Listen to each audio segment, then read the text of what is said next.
আমরা যদি হীন দলীয় স্বার্থে আমাদের ইতিহাসের জাতীয় নেতাদের ভূমিকাকে শ্রদ্ধার সঙ্গে স্মরণ করতে কার্পণ্য করি, তাহলে ভবিষ্যতের ইতিহাস আমাদেরকেও ক্ষমা করবে না। সুতরাং আমাদের প্রত্যাশিত স্বনির্ভর সমৃদ্ধ বাংলাদেশ গড়তে হলে প্রতিশোধ, প্রতিহিংসা কিংবা অযথা বিতর্ক নয়।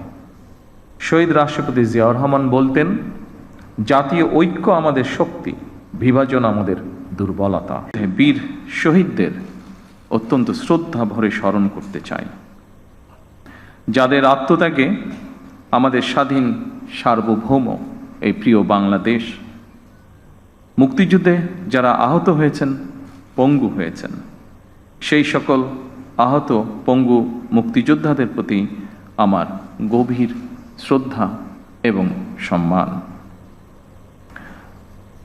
তাদের উদ্দেশ্যে বলতে চাই, আপনাদের এই সাহসী ভূমিকা এখনো বাংলাদেশের স্বাধীনতা প্রিয় মানুষের জন্য প্রেরণার উৎস। 1971 সালের স্বাধীনতা অর্জনের যুদ্ধ থেকে শুরু করে 2024 সালে দেশ এবং জনগণের স্বাধীনতা রক্ষার যুদ্ধ, এভাবে দেশের প্রতিটি ক্রান্তি লগ্নে যারা জীবন দিয়েছেন, আহত হয়েছেন, নির্যাতন নিপীড়নের শিকার হয়েছেন, তাদের প্রতি বিনম্র শ্রদ্ধা।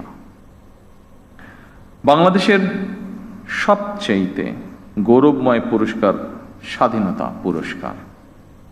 এটি বাংলাদেশের সবচেয়ে গৌরবজনক রাষ্ট্রীয় সম্মান। স্বাধীন বাংলাদেশের বিভিন্ন ক্ষেত্রে যারা দেশ এবং জনগণের জন্য স্মরণীয় অবদান রেখেছেন কিংবা ইনশাআল্লাহ ভবিষ্যতে রাখবেন, তাদেরকে রাষ্ট্রীয় সম্মাননায় ভূষিত করতে বাংলাদেশের স্বাধীনতার ঘোষক শহীদ রাষ্ট্রপতি জিয়াউর রহমান 1977 সালে স্বাধীনতা পুরস্কার প্রবর্তন করেছিলেন।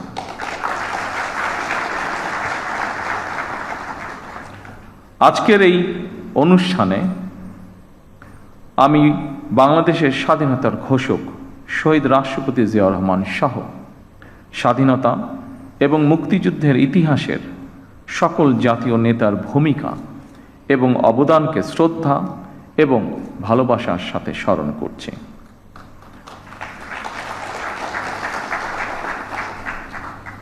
আমরা যদি হীন দলীয় স্বার্থে আমাদের ইতিহাসের জাতীয় নেতাদের ভূমিকাকে শ্রদ্ধার সঙ্গে স্মরণ করতে কার্পণ্য করি, তাহলে ভবিষ্যতের ইতিহাস আমাদেরকেও ক্ষমা করবে না। আমি বিশ্বাস করি, ঐতিহাসিক সত্য মেনে নিতে দ্বিধাচিত্তে থাকা হীনমন্যতার পরিচয়।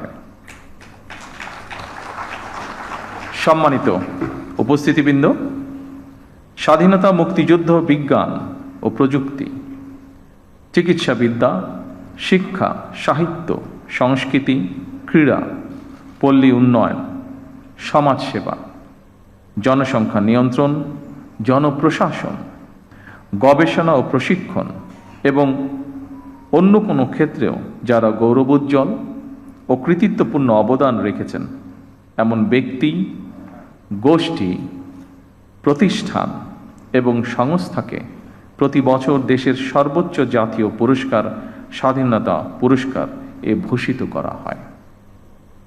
চলতি বছর স্ব ক্ষেত্রে কৃতিত্বপূর্ণ অবদানের জন্য সরকার 15 জন বিশিষ্ট নাগরিক এবং 5টি প্রতিষ্ঠানকে স্বাধীনতা পুরস্কারে ভূষিত করেছে। দেশে গণতন্ত্র প্রতিষ্ঠা এবং নারী শিক্ষাসহ দেশ গঠনে অসামান্য অবদানের জন্য বেগম খালেদা জিয়াও এবছর মরণোত্তর স্বাধীনতা পুরস্কার পেয়েছেন। আরও কয়েকজন বিশিষ্ট নাগরিকের সাথে স্বাধীনতা পদক প্রাপ্ত সকল গুণীজন এবং প্রতিষ্ঠানকে আমি আমার নিজের এবং দেশ ও জনগণের পক্ষ থেকে আন্তরিক অভিনন্দন এবং মোবারকবাদ জানাই। দেশ এবং জনগণের জন্য বিভিন্ন ক্ষেত্রে আপনাদের এই অবিস্মরণীয় অবদান বাংলাদেশকে করবে সমৃদ্ধ। আজ এবং আগামীর বাংলাদেশে প্রজন্মের পর প্রজন্ম ধরে আপনাদের এইসব অবদান প্রেরণার উৎস হবে বলে আমি বিশ্বাস করি। বাংলাদেশের গণ্ডি পেরিয়ে স্ব ক্ষেত্রে আপনাদের অবদান এবং সফল কর্মগুলো অদূর ভবিষ্যতে বিশ্ব দরবারেও সমাদৃত হবে বলে আমরা দেশবাসী বিশ্বাস করি দৃঢ়ভাবে। সম্মানিত সুধীবৃন্দ, অসংখ্য প্রাণের বিনিময়ে আমরা একটি স্বাধীন বাংলাদেশ পেয়েছি। সেই বাংলাদেশটি এখন 55 বছর পার করে ফেলেছে। এত বছরেও আমাদের যেমন অনেক প্রাপ্তি রয়েছে, অপ্রাপ্তিও কিন্তু কম নয়। সুতরাং আমাদের প্রত্যাশিত স্বনির্ভর সমৃদ্ধ বাংলাদেশ গড়তে হলে প্রতিশোধ, প্রতিহিংসা কিংবা অযথা বিতর্ক নয়।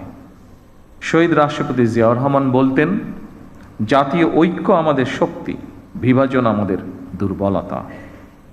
সেই কথা স্মরণ করেই বলতে চাই, আমাদের পথ মত ভিন্ন হতে পারে, আমাদের মধ্যে বিভিন্ন ইস্যুতে বিতর্ক বিরোধ থাকতে পারে, তবে আমাদের মধ্যেকার বিতর্ক বিরোধ যেন শত্রুতায় রূপ না নেয়।